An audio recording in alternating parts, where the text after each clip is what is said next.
Although the journey isn't always easy, the rewards can be great. With a sprinkle of pixie dust, children learn to fly, beasts become beauties, and an ordinary young woman can become a princess. How could I marry a prince? I'd have to be a princess. And you are, dear. Princess Aurora. I think every girl is fascinated with princesses. I used to always play princess growing up with my sisters. Of course, I was the princess, and they were my subjects. And you think of the velvet and the jewels and the sparkle. Cinderella and her beautiful coach. Even the pumpkin was sort of beautiful. I was more of a tomboy. It wasn't like I wanted to be a princess. That was not who I was at all when I was younger. But I did love the music, and every princess, had their talent, and they were always singing, and I think I loved that. They kind of come from a plain place.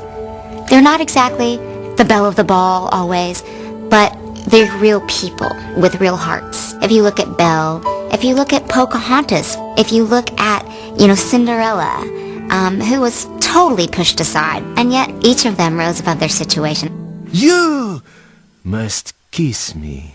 Excuse me? In Princess and the Frog, we did want to have a princess character, but we wanted it to be a princess for today. And Princess Tiana is a princess for today. Tiana's dream has more to do with pots and pans than becoming a princess. Her wish is to open up her very own restaurant, but it won't be easy. You ain't never gonna get enough for the down payment. I'm getting close. She has a dream of being in this crazy food business. Deep down inside, she knows that it's gonna be a bumpy ride. There's no for her. There is no I can't. She's determined, and she's skilled, and she's a really hard worker, and she is somebody who is going to make her own dreams come true. And that's all I want for you, sweetheart. To meet your Prince Charming and dance off into your happily ever after. Mama, I don't have time for dancing. The Princess and the Frog is a new Disney fairy tale in every respect, with a leading lady who makes her own dreams come true, even if it means puckering up for a frog.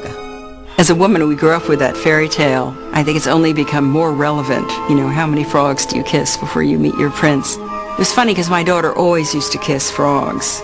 Well, actually, they were toads. When we read that story together, she thought, I'm going to keep kissing these little ugly toads.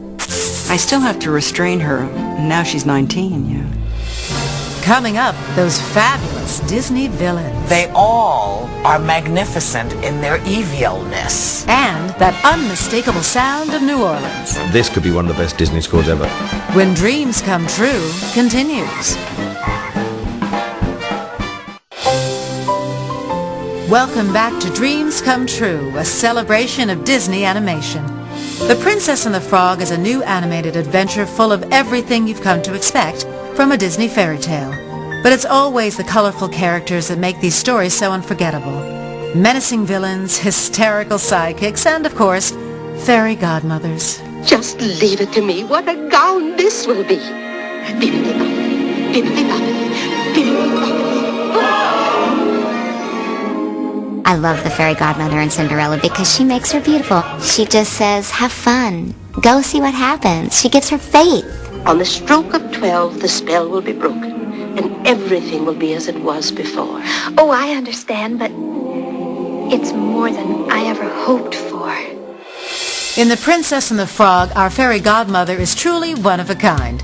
Mama Odie's eyesight may be failing, but she has other gifts. Don't matter what you look like. Don't matter what you wear. How many rings you got on your finger. We don't care, no, we don't care. Her character is like nothing you have ever seen before, complete with a seeing eye snake. Get a little sugar now.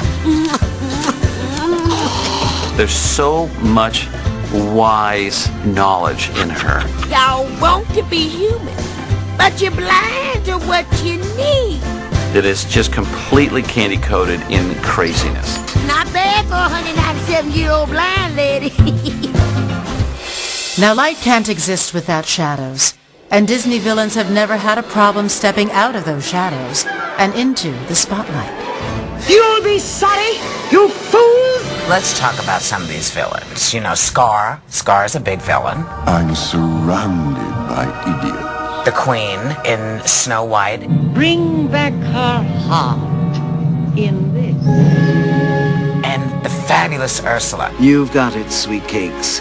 No more talking, singing, zip.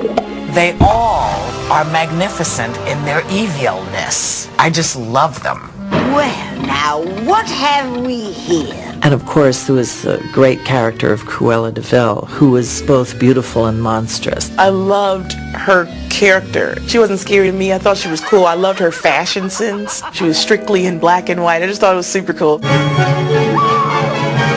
Walt once said something to me.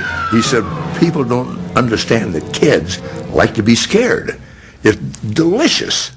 It's a great feeling to get the goosebumps and be scared.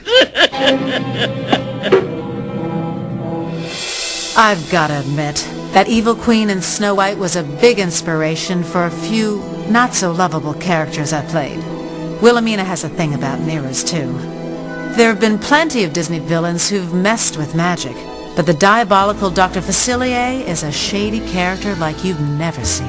I'll have the entire city of New Orleans in the palm of my hand. Dr. Facilier is, I think, one of the greatest bad guys in a Disney film. Now you're going to spend the rest of your life being a slimy little frog. There's something really cool about this guy. I hear you. And there's this unbelievable sequence where he steals the show. You can blame my friends on the other side.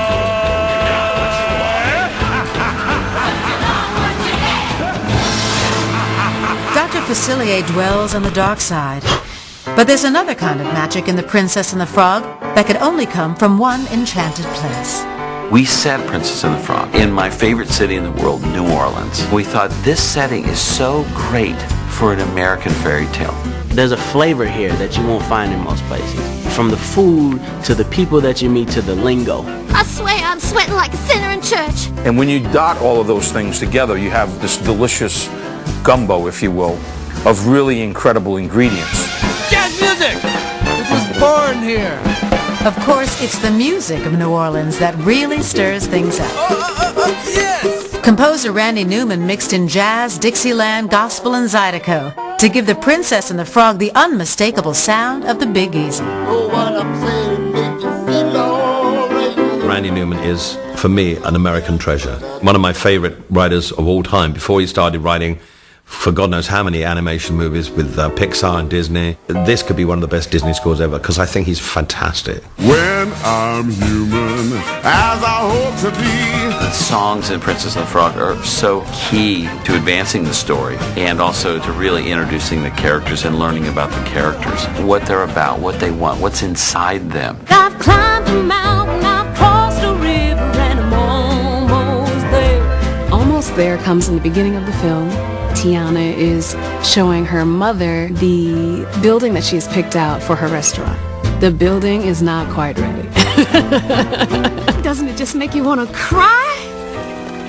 Yes.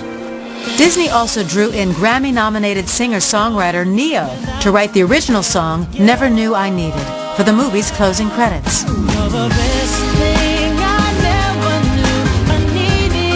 There's two people on two completely different sides of the world. However, they find something within each other that neither one of them had any idea that they were looking for.